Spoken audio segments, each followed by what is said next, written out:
Okay. Well, hello, everyone. My name is John Dupuy, and this is Douglas Prater.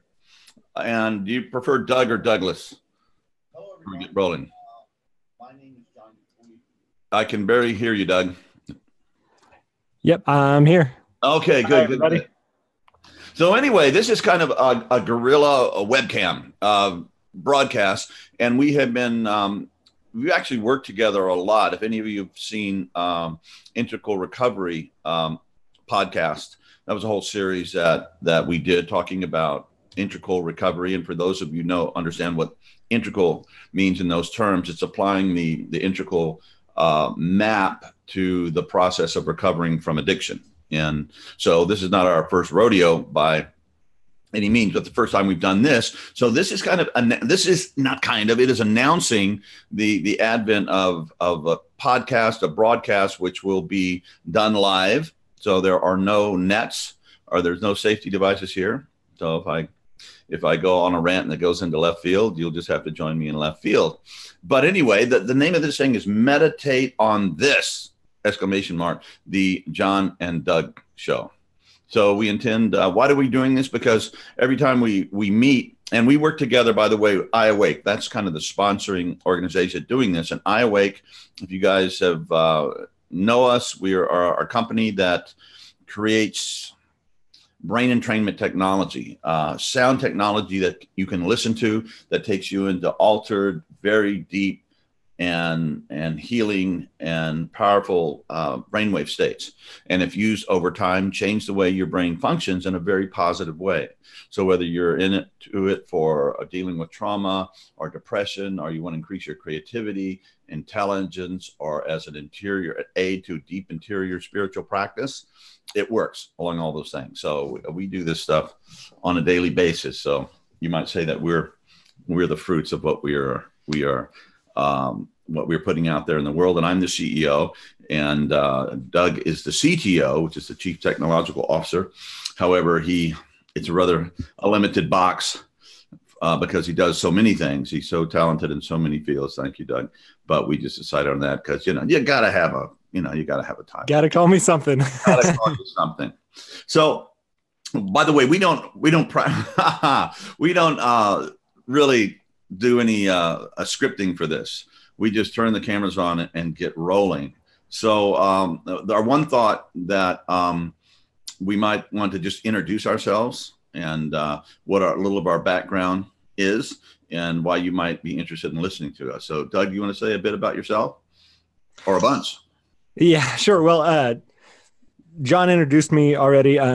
Doug Prater, and I have a background. My degree was in music and music production. So I kind of got my start that way and started meditating around the very same time that I was working on all this years and years ago. I leaned into technology as a means to assist meditation and have been composing and creating tracks and working on perfecting exactly the kind of thing that I later discovered iAwake was doing for a long time now. It's been a hobby and a passion of mine that has absolutely transformed every aspect of my life, helped me through some difficult times and rough emotional things, and got me to a place where I was able to really become my best self and get help with my creative work and find inspiration and really dig deep. It has transformed and moved my practice in so many ways with tools that I had created for myself. As a part of this quest of spiritual discovery and growth and all these kind of things, I read a lot and studied a lot until I eventually came on integral theory and the work of Ken Wilber, which led me to John and iAwake. I loved what they were doing at this company, and I knew that. By the way, Doug, today is Ken Wilber's 70th birthday. 70th birthday. That's incredible. All you Wilber fans out there, bless him. Thank you, God, for Ken Wilber. Yeah. Happy birthday, Ken. Mm-hmm.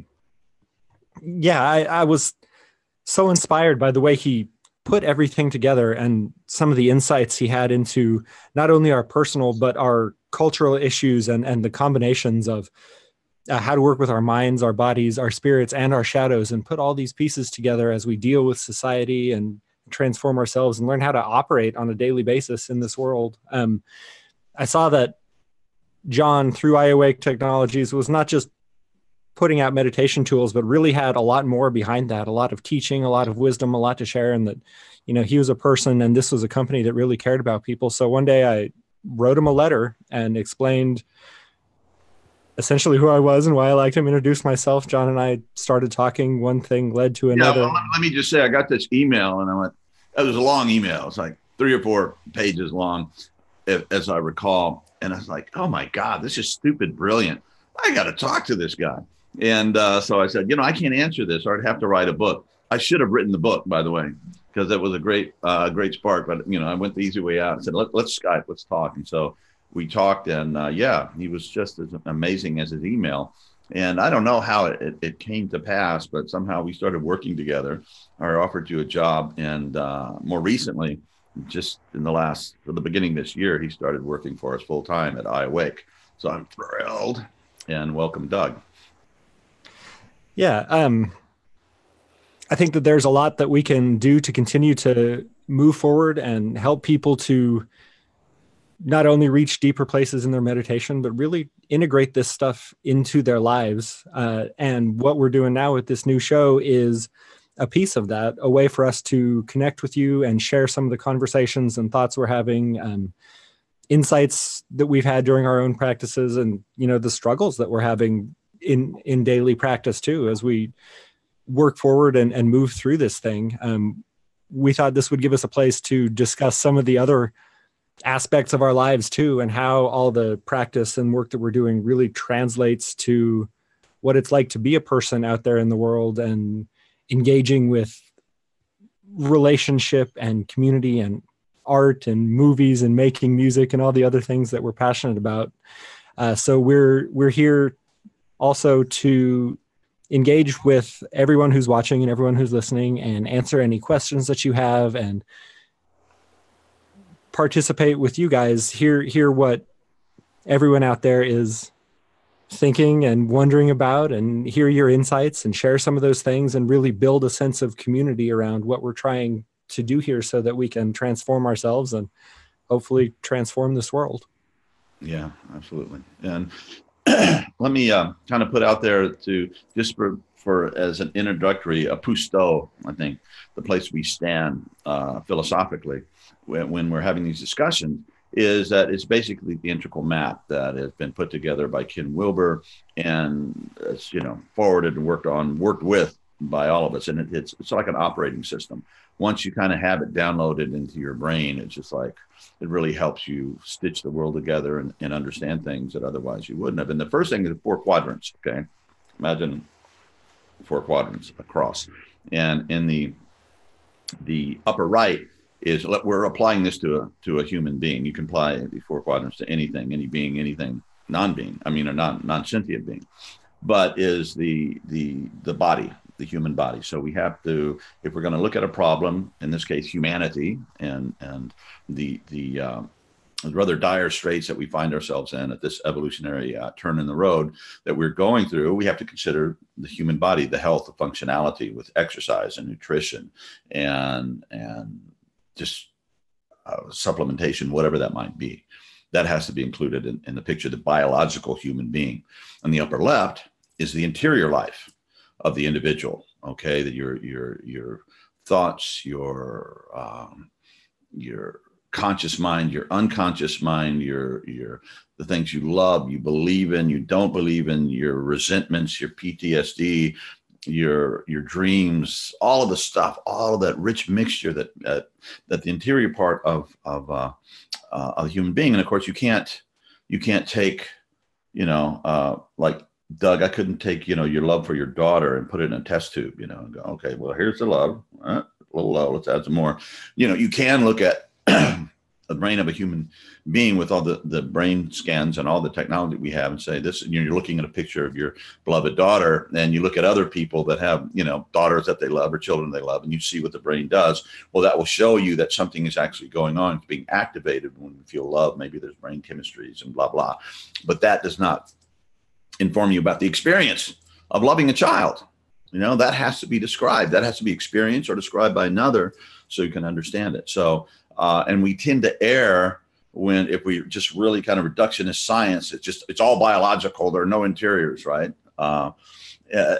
You run into all kinds of problems like that. It may make logical sense, but experiential sense, it makes no sense at all, because we all know we do have interiors and we are influenced by them and we experience that constantly, whether we're awake or we're asleep.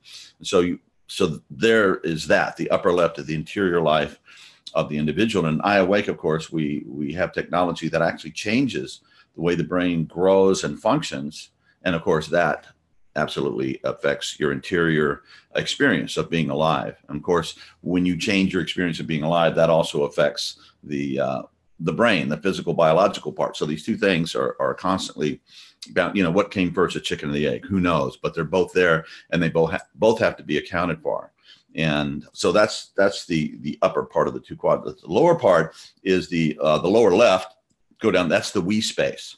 That's the cultural space, the relationships between individuals. Doug, your and my relationship with my wife, my dog, my country, my human family, all of that stuff has to be included because it's very powerful.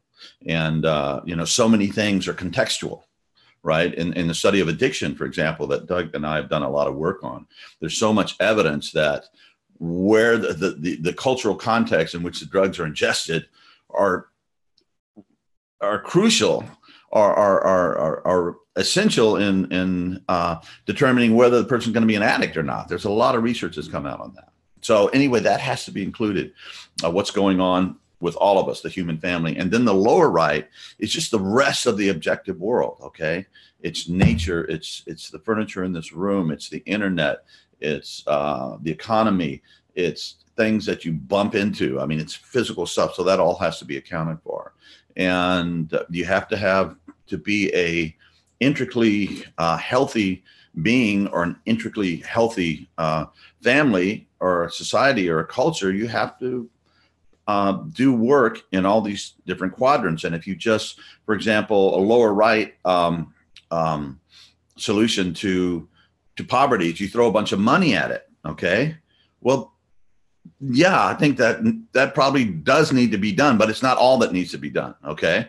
Poor people don't have enough money to buy food or whatever. They should be supported and helped. They're part of our family. But you have to focus on the cultural. You have to focus on the individual health. You have to focus on values and learning and what does it mean to be a functional, happy human being. Go the works of Abraham Maslow and positive psychology and all this stuff. So all of these things, if you have a uni quadrant or even a bi-quadrant focus, you're going to leave stuff out. So we just have to be inclusive. So know that when we're talking about these issues, we may flip around and talk about these quadrants or not, but there is an awareness there that all these things need to be included. So it's kind of a very revolutionary approach, and you begin to see the world in a much more holistic way. And I think in my book, Integral Recovery, I said that integral is holism with a map. Okay, like the intuition of holistic thinking emerged probably in a very powerful, popular way with the counterculture. And a lot of us, listening to music and doing psychedelics and the wilderness and everything, we began to see, wow, it's this kind of objective, everything in a vacuum way that science was teaching us to train our minds, while really effective at doing certain things, was also really ineffective and really toxic in doing other things. So this idea of holism, okay, it's all one. Well, what do you do? Well, with the integral map, we can kind of see these are different parts of the whole and how they fit together, and that any negative thing we do in one quadrant negatively affects all the other quadrants. So if you start, on a career of doing methamphetamines in your upper right, however you're ingesting this stuff, well, you think it's going to, first of all, it's going to affect your body. Okay. Pretty soon your teeth are going to start to get the enamel is going to wear off. You're going to start to get scabs, and you're going to be skinny because you're not eating. Your brain chemistry is going to be a disaster in a very short process, or very quick unit of time. And then of course your interiors. You're going to be angry. You're going to be paranoid. You're going to be psychotic. You're going to fearful. All this stuff messes with your interior life. Your relational stuff is going to go to hell unless you're hanging out with other meth users. But then again, that quickly moves into insanity there too. And of course, any kind of thing that you're trying to do in the lower right, as far as having a job and taking care of your family or going to school or whatever life stage you're in, is going to completely be wrecked. So that's just an example, a very dramatic example. But if you do something good, right, if you start going to the gym and taking care of your body, well, that's going to affect your how you feel about yourself, and in your interiors, you're going to be more positive. You're going to be more inspired. You're going to have more energy. It's going to affect your relationships. It's going to affect your ability to move and accomplish and be a positive force in the world. So all this stuff goes together. And the other thing is stages of development. Okay, we've been studying this for quite a while, and there's a bunch of maps that we use. Ken Wilber has one that he's kind of developed. There's spiral dynamics that has been out there for a while, and it kind of color codes these different stages of human evolution. And the interesting thing about these stages, not only do they track historically the different values that emerged over historical time, we can also trace our own individual development, because we all start off at the very kind of primitive as infants, right? And as toddlers at these very very simple and early stages that our ancestors, or that some people on the planet probably still are, people that use meth a lot, go back to very low stages of moral development. And we're talking morals here. And it progresses up from basically very primitive to tribal to the blue or amber in Ken's, which is kind of the moral development of the great spiritual traditions and religions that developed, that there is a purpose, there is a wisdom, there's a God, there's a prophet, there's a Messiah, all of this stuff, and there's rules to follow. And if you follow the rules, you're part of the special crowd, or the special group, or the chosen people, and so on and so forth. And it really helps a lot of people to behave, well, initially better, in some cases worse, because if somebody is outside of that in group, they can be treated as other than, or less than, or infidels, or non-believers. And we still see problems with that coming from that same level of development in the world today. Look at the Middle East, look at our country, that's going on. Then after that, we moved into modernity, which started with the Renaissance and in that era, at least in the West. And that's when you started to say, okay, science started to come on board, and the way to ascertain truth is not through the Holy Scriptures or the revelations or the pronouncements of the Pope or whoever the head religious figure is, but it comes from science and technology and experimentation that can be reproduced, and you can build things and figure out how the stars are moving and what's going on. And that just ushered in the modern world. All of the stuff that the internet and travel and space travel and modern medicine and all of this stuff, amazing thing. But it has its weaknesses, and all these levels develop because the existent major level, say the religious level, was not answering the problems that were arising historically. So one of the big promoters of modernity came, certain thinkers have said, and authors, is that it was the advent of the Black Death in Europe that came in about 3 waves, I believe, and depending what figures that you read, wiped out well over half of the population of Europe. It looked like the end of the world. And at that point, the bones of saints and the incense and the prayers and everything wasn't doing squat. Everybody's dying. And so, all right, how do we stop this? And then science, well, eventually found out it was the rats. Okay. And they were carrying these these fleas that were spreading this disease. And of course, in large parts of Europe, they thought mice were really evil and consorts of the devil. So they were whacking the cat population, which aren't they though? It's kind of, if you cat lovers out there. I'm just kidding. I'm a cat lover myself. Yeah, but they're strange creatures. But anyway, so we need our cats, right, to keep down the rats. And so anyway, so we started looking at that. And then you had the whole kind of revolution, the American Revolution of the Enlightenment, and the worth of the individual as being primary instead of worshiping the state with the God-appointed king or whatever. It just shifted everything into more democratic ways of doing. Of course, that spread all over the world, and even the most undemocratic countries in the world, like North Korea, still claim to be democratic in their titles and stuff. So democracy, the rule of the people, came on. And after that, of course, with the advent of science and more people are surviving, bigger populations, technology, the toxicity of certain technologies that we continue to use today became a problem. And so how do you deal with that? With looking at everything as objective science and a monopoly game, et cetera. There was really something missing. And many people were being left out of the great wealth that was being created by this. And there was a lot of injustices, environmental, social, et cetera. And then that's when the postmodernism, or green, we say in the color code, began to emerge. And in the United States, that really started kicking in probably in the late 50s with the civil rights movement.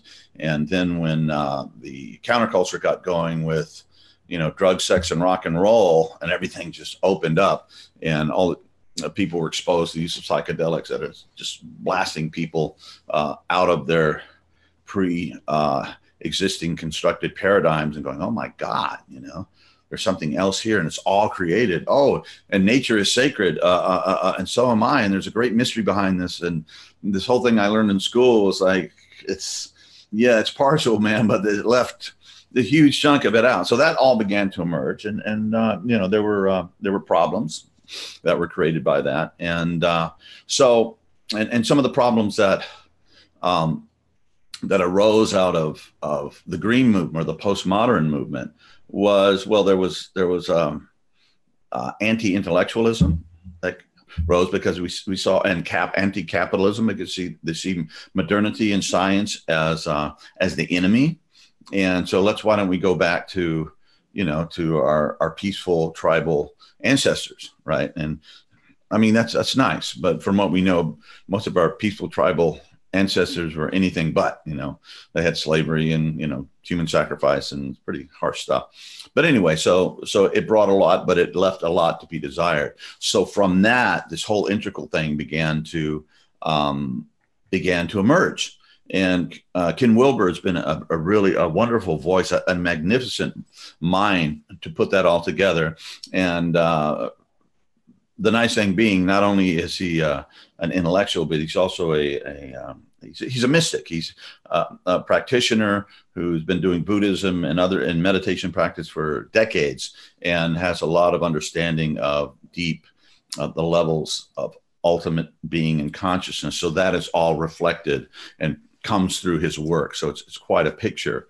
And there's a lot of people that are going into this integral thing too, that've never heard of Ken Wilber. It's just something that's emerging. But it's like, you look at condition of the United States or Europe right now, and you see these tribal wars, the red states and the blue states, and the tension and the hatred, the animosity that is promoted by certain media out there, and it's just feeding this fire, and just running into horrible situations where you have to be very careful about what you say to whom, because people are pissed at each other.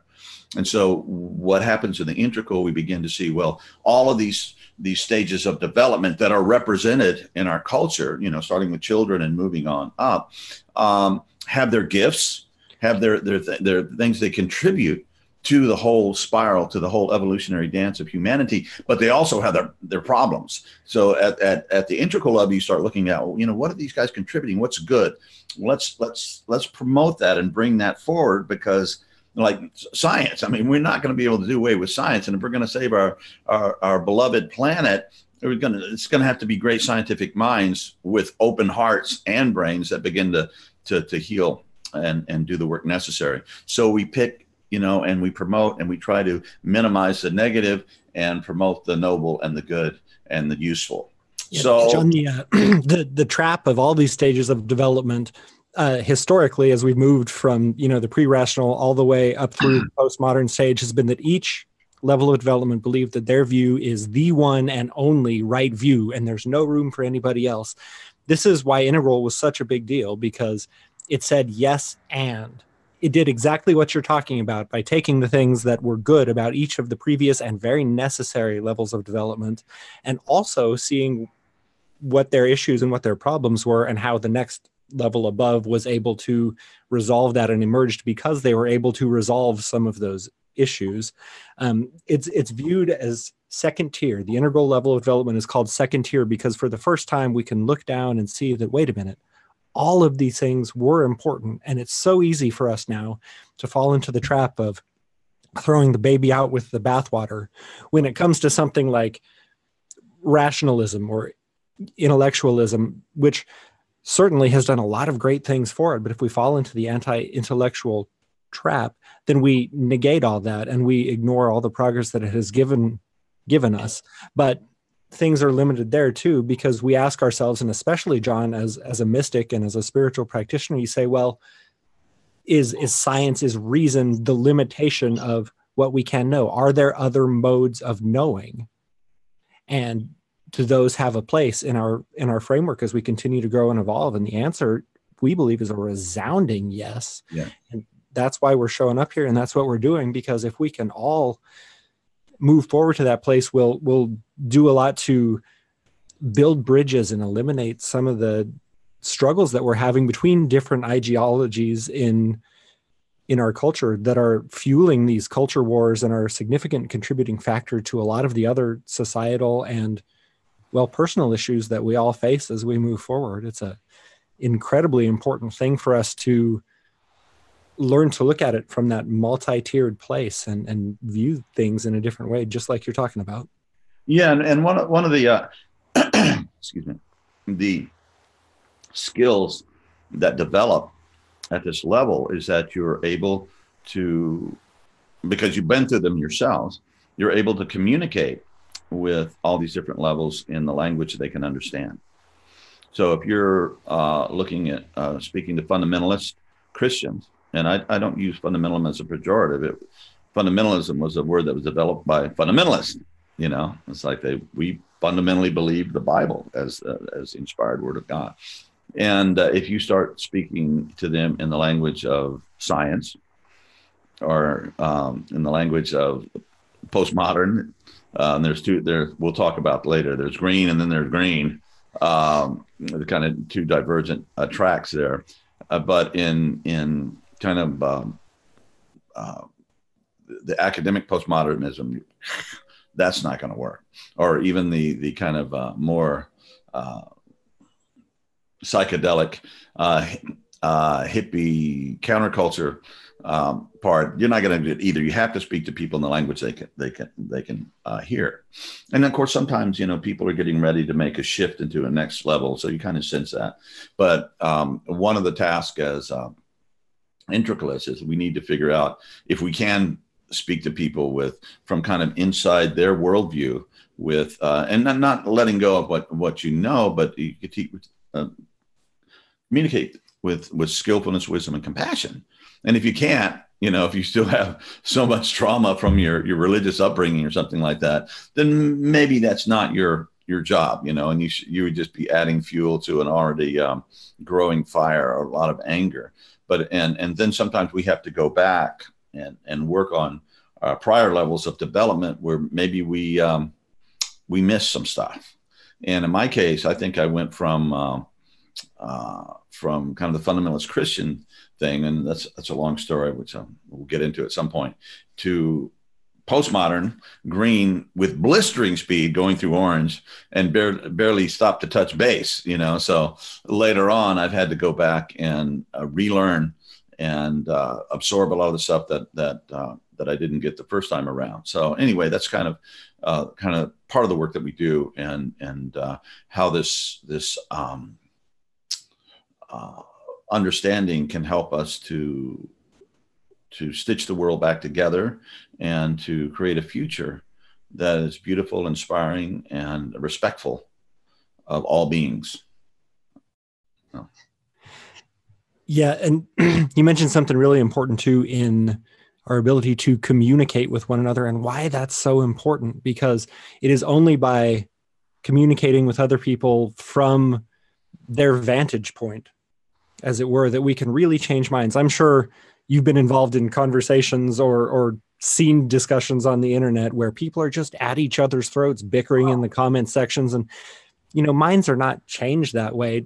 There's research that being involved in that kind of debate further reinforces your own limited viewpoints, because you're called upon to defend it. You strengthen your convictions by defending them, and shut off any openness to outside discussion, unless someone is speaking to you from where you are and the level you're at. And so learning how to engage with others that way is one of the most effective ways to have a real conversation and actually make some change in the world here. I think that it's combat. They call it the call out culture, on the internet, where everybody's just like whack and going after each other and everything. It's like, come on.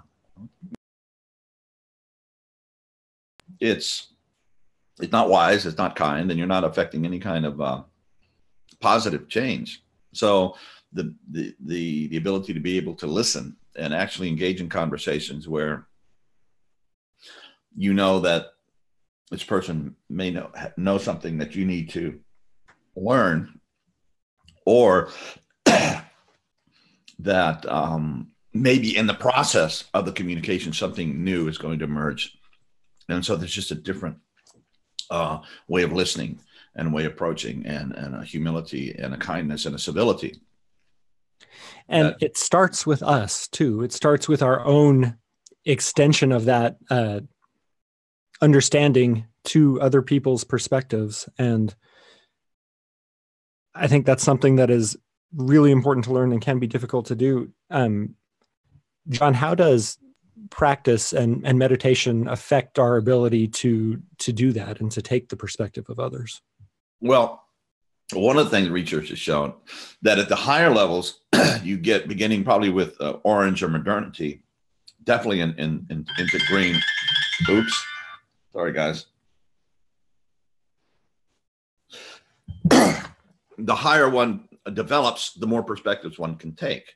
Now, when you're at the pre-modern, or the blue, amber, Ken called it amber, the spiral dynamic folks called it, Don Beck and company called it blue. Anyway, same thing. You can't really take other people's perspective. There's the one truth, right? And as you grow into modernity, and say you're a religious person, you begin to, and you don't necessarily dump religion. When you get into modernity, many people do. They go, this is just a bunch of mumbo jumbo.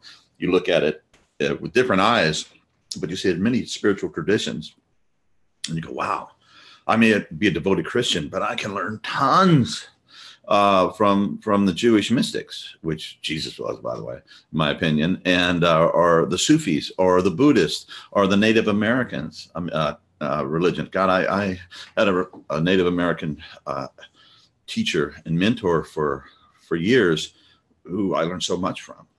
Such a beautiful, at least his version of beautiful democratic, and not just a human democracy, but all beings democracy, in a very real, visceral way. Gorgeous stuff.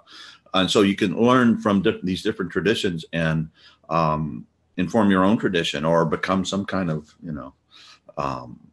dual citizen, in a lot of different traditions, and your own experience, of course. That's kind of the thing that's emerging, not religious, that so many of the millennials and the younger people, but still spiritual. So, and of course, there's a lot of atheists that are coming on board too, that are just kind of rejecting the whole thing, and thinking that spirituality and religion stops at the kind of the fundamentalist, literalist level, and it's really easy to pick apart that stuff, using the scientific paradigm. But I don't think I think it just continues to grow. So, and what you said, and then beyond the mere scientific rational, which is a great gift, an incredible gift of the human brain, if we get to the transrational, where we transcend the rational, but it's included. It's not left behind. So when we say transrational, it's not mean we're not being irrational. There's just a deeper way of knowing, a higher way of consciousness that absolutely includes the rational as foundational that you're building on. So, and certainly practice, a long-term meditation practice, if you're on the path of gradual awakening, as I am, other people have spontaneous satori and enlightenment moments and those kind of things. I didn't see a burning bush. I'm on the path of gradual awakening here through dedicated daily practice. But one of the things that does is open up the ability to perceive information in different ways, to receive that kind of gnosis that can only emerge when you realize your connection to all things and tap into some of the wisdom that is there. Things seem to spontaneously emerge from the ether during practice, during some of those sessions. And oftentimes it's even beyond the verbal. If you look into some of the postmodernist stuff, critiques of language from people like Derrida that deconstruct everything, and you say that all language in a way is limited by the culture which conceived it and the preconceptions that go behind our understandings of words. And so the truth, the ultimate truth that we get through spiritual practice is beyond that, in a sense, that must be experienced, and practice will get us there. One of the other very important things that having a daily practice has done for me is to open up my ability to take the perspective of other people. It's easy to look at somebody else's arguments or ideas or beliefs through a critical eye, whether you think regardless of your opinion on that stance, it's easy to completely disregard it and throw it out unless you can really get yourself to see what that person's experience is and what kind of background knowledge and life experiences are informing those types of ideas. Only through that kind of experience and taking that perspective can you appreciate where another person is coming from and work to find a solution that incorporates some of the truths that you may well have forgotten or never known in the first place. Yeah, and one of the kind of the errors I think that the new atheists fall into is just completely disregarding all these mystical experiences that our species has been having, since as far back as we know, that we have any evidence for it. And let me just come out of the closet and say I'm a flaming mystic. Okay, I have had burning bush sorts of revelations since I was a kid, and it's sometimes isn't that wonderful? Well, kind of, yeah. It's also you realize how inadequate you are once you're kind of you're confronted by the perfection of the beauty of the pure consciousness or God or ultimate, consciousness, however you want to say that. And I started for me when I was 11.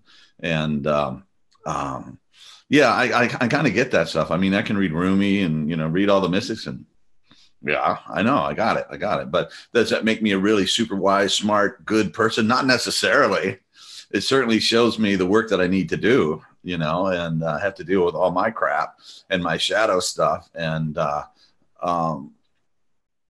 be worthy of the light that I've been shown, because it's really easy to go back to sleep, or you can, get on some kind of trip, and be a cult leader or take advantage of people or whatever, so it's essential.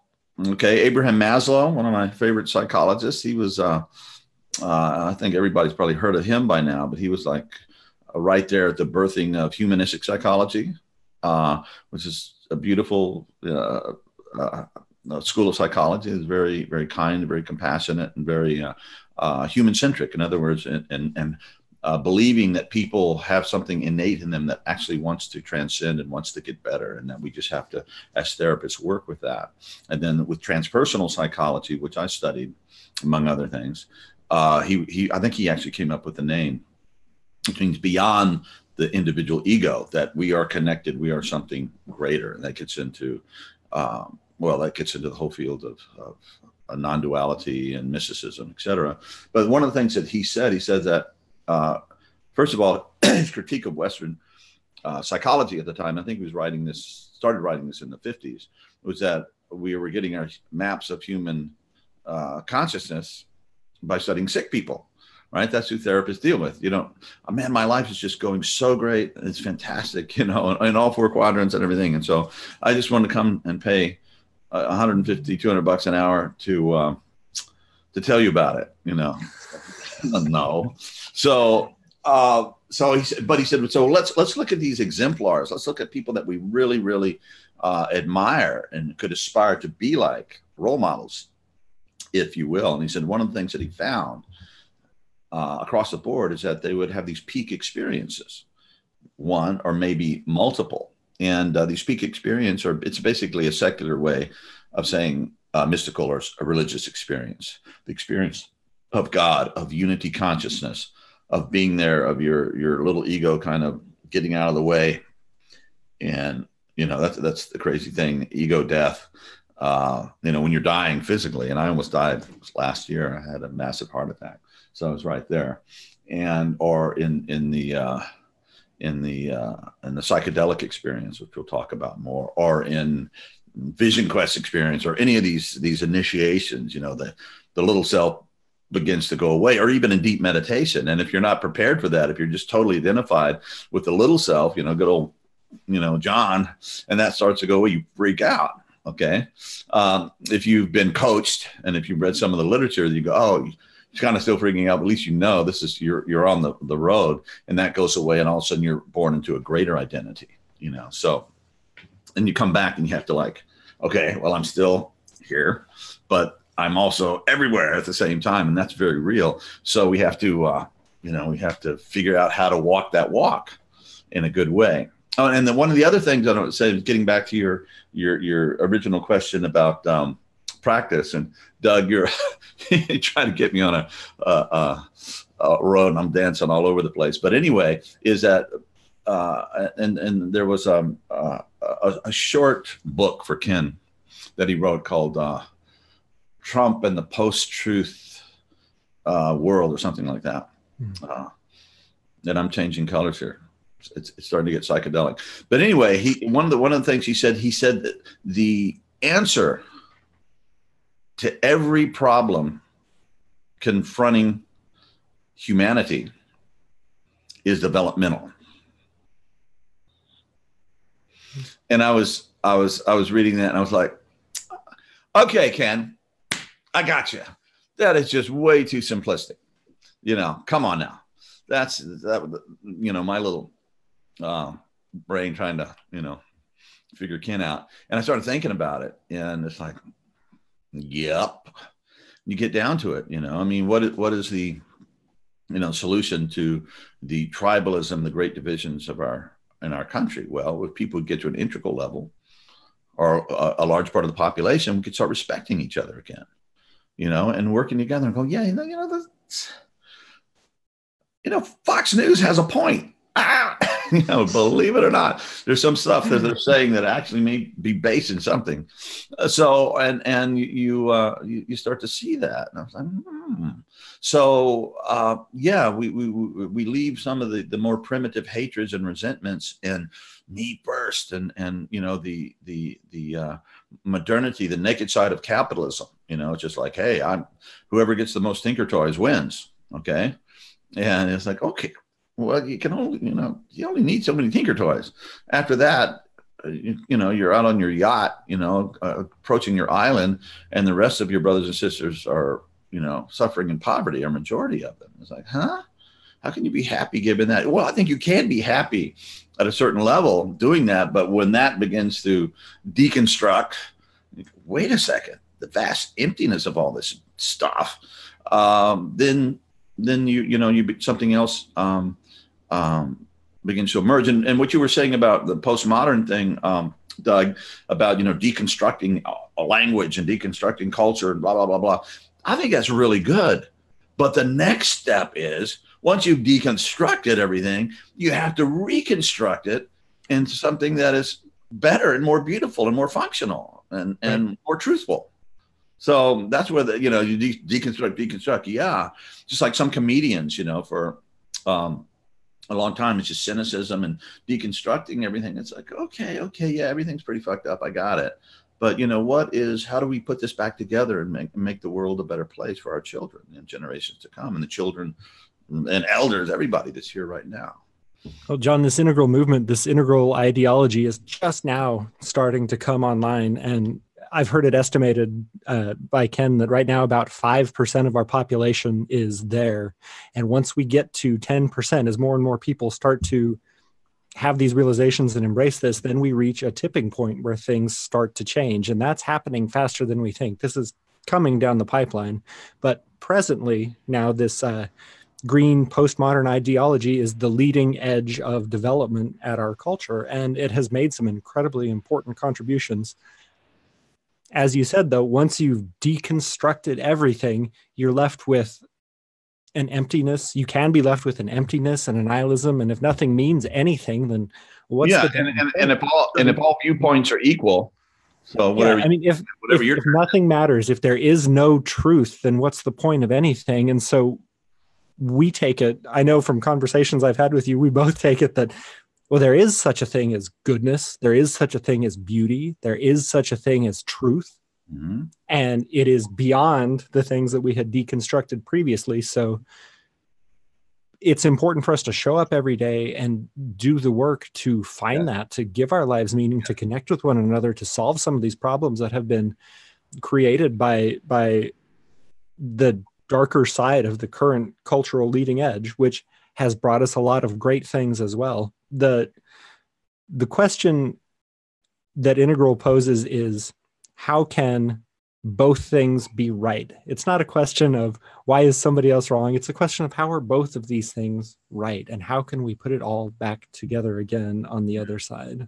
And the getting back to integral practice, what are we talking about? Well, we're talking about there's basically four things that you got to work on as just a basis to become a viable human being at this point in our human story. Okay. And so you have to work on your body. Okay. Which means, exercise and, all the different things in yoga and cardio and strength training and nutrition, supplementation, all that good, pure air, water, food, all that stuff. You have to work on your mind. Okay. That's why things like this hopefully are useful. Okay. Because the old computer adage from the early days of the computer revolution, GIGO, garbage in, garbage out, which is true, So you want good stuff in and good stuff out. So if you build your mind, this beautiful, incredible complexity that is the human brain, that has more neural synapses in your brain than all the stars in the universe. What? Just incredible stuff. So, the brain and thinking and all of this stuff is really good. It can be awful, it can be just a tool of a vast wasteland of uselessness, or really just very harmful stuff, or it can be the brilliant instrument of innovation and creativity and beauty and wisdom, et cetera, et cetera. So you have to feed this, your mind, with good things. And there's so much out there now on the YouTube itself. Somebody said YouTube is like the equivalent of the Gutenberg printing press when they started printing the Bible in the popular language of the countries, in German, I think it started out. So it just changed everything. Oh, you don't need the priest. You can just read for the first time in language we can understand, no longer Latin, but in the popular language. It changed everything. Well, the same thing, you can go on YouTube and just, listen to the wisest men and women who've ever been around the planet, or you can just listen to garbage, it's just ridiculous, nonsensical stuff forever. I mean, it's just kind of like the human brain. So you have to make choices along those lines. And the other part, so we have the body, we have the mind, and we have the emotions. which are the interior work, the individual psychology that includes our trauma, our projections, all of that stuff that gets in our way of being fully present. And that includes the shadow. Oh my God, the shadow. Any path of waking up, or any religious path or spiritual path that does not give great importance to the idea of the shadow, which are repressed, painful, negative stuff in the unconscious, will be a flipping disaster. Okay. And I grew up Catholic. So let me talk about that. Okay. The Catholic Church and its epidemic of pedophilia. What the fuck? Or, what? And just when you think, the church has purged itself and maybe they cleaned it up, the whole new stuff comes out, and it was all over the world. And how did this organization, this entity, the Catholic Church is one of the oldest Christian continuous lineages on the planet, develop into this snake pit of just child sexual rape and abuse. It's like unbelievable. Well, the shadow, they didn't deal with it. Okay. And way back when the Catholic Church got rolling and the Roman Empire became Christian or became Catholic, they just didn't deal with sexuality very well. Okay. Women were put in a secondary role and weren't allowed to be priests and weren't allowed any basic leadership unless they were just so extraordinary. Certain mystics that came out of the church were that they had to be accounted for, and that a priest, the men of God, these were the representatives of Jesus or the Pope. They were supposed to be chaste. They were not supposed to have sexual relationship because somehow to be embodied and have sex is like not holy or not good. That's really simplistic, but that gets translated down to just awfulness, and so that's come out. And so at some place, and I think the current Pope has tried to make some inroads into that. And some people say, well, he hasn't handled it very well. Maybe he could have, but he's also said that this whole thing about priests not marrying and not thus saith the Lord, it's just a tradition and that can change. So anyway, that's just an example of how issues inside of us or inside a culture inside that aren't dealt with consciously and brought into the light and released and healed can come out in just extremely awful, hurtful ways. And so we have to deal with that. So that's the other line, dealing with your interiors, with your trauma. And how do you do that? Well, you have to basically, psychotherapy can be very helpful, or definitely an interior practice, because in the deep practice of meditation, not only will you encounter, your Buddha nature, but you will also, or God self, or however you want to say that, you'll also get in touch with all of your other stuff and realize that's part of the work. So if you know that and you're like, oh my God, look at that thing. I thought I'd, not dealt with that, or things come back that you remember that you had repressed even from your conscious memories. All that stuff needs to be brought into the light and healed and handled. And in my experience, at a certain level, you can drop into levels where you're not just dealing with your own personal individual shadow stuff, but you can start dealing with the shadow of all of humanity, all that stuff. And I think the vision of Jesus on the cross is a beautiful example of that, of just, taking on the sins of the world. And sometimes in our spiritual practice, we have to confront that. And if you don't have your feet rooted in a pretty deep spiritual connection to the ultimate goodness of the universe, it can be devastating. As in a bad acid trip or bad psychedelic experience can crush you. And I've been crushed a lot of times. And so last but not least is the spiritual practice. And basically a spiritual practice set free of metaphysics, of doctrinal belief systems, is a plunge into your own depths. Okay. And as Jesus said, the kingdom of God is within you. I don't know what he said. Kingdom is a word that was translated in the King James, the kingdom. But anyway, that ultimate experience is all there. There's a Zen koan that says, if you meet the Buddha on the road, kill him. What? Why would you want to kill the Buddha?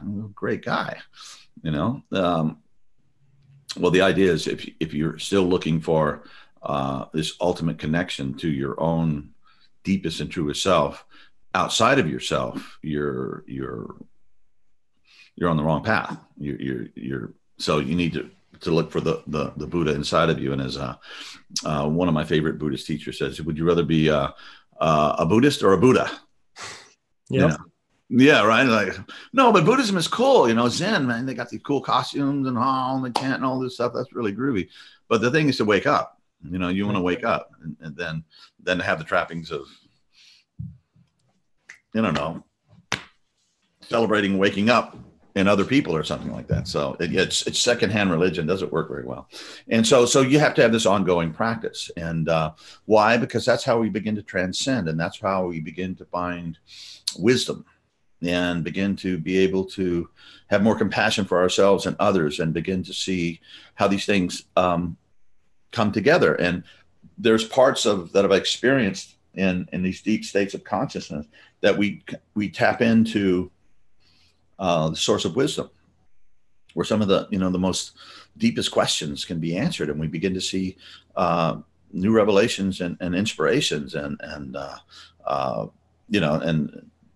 we get in discussion of psychedelics that open those experiences up for a lot of people too. A lot of stuff has been revealed to people through that. So there is wisdom in us, but we have to take the time. We have to have the tools. We have to have the courage and patience, and hopefully the support, encouragement of others who are on the path to help us stick with it. So the body, strong body, right? Strong mind, deal with your emotional stuff, process it, go through it, confront it, go through the darkness, okay, and bring it out into the light of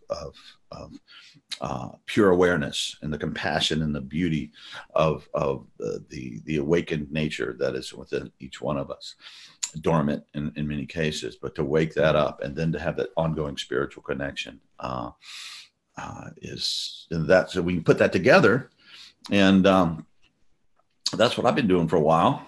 And I definitely don't have a perfect practice by any means, but it is consistent, and of course, in the whole idea of iAwake was to create tools that really speed up and facilitate that practice using what we now know about the brain and brain waves, and how music and vibrational things can attune our brains to certain states that are optimal for achieving many, many positive things. So that's daily. And if you, it's kind of hard to get started, especially if you don't live in a community or people that understand what you're doing.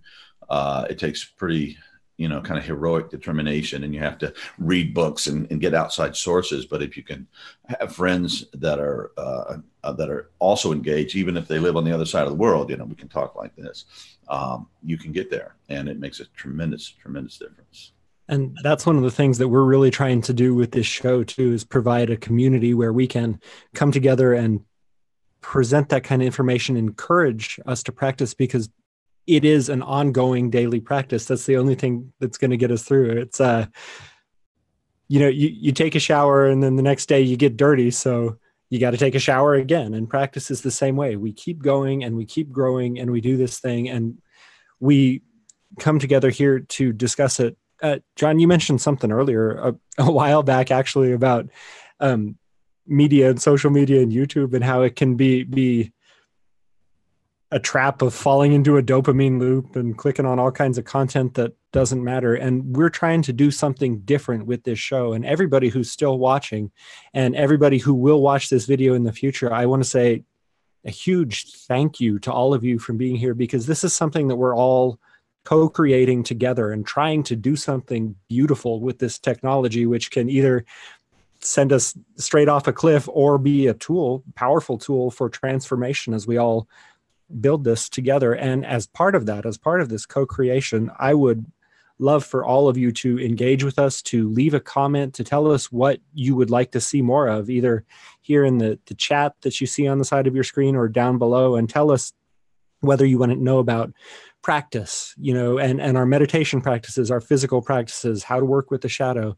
Tell us if you want us to explore current issues and political issues and social issues and things of that nature. Tell us if you want us to get deeper into, philosophy or biohacking or whatever is on your minds. We're all going to build this together. So whatever you want to know and what you want us to bring an integral perspective to and teaching to and discussion around, that's what we can contribute. So leave your thoughts in the comments, and we'd be very grateful for your input in helping us build something here, which, quite frankly, I think is essential, because coming to what we're doing from a more enlightened, or increasingly more enlightened, at least I hope, perspective, is that there are a lot of ways in which humanity now has the potential to run itself right off a cliff. There is a situation that is just dire that is evolving, but we can transcend the problems by working together and continuing to evolve. And so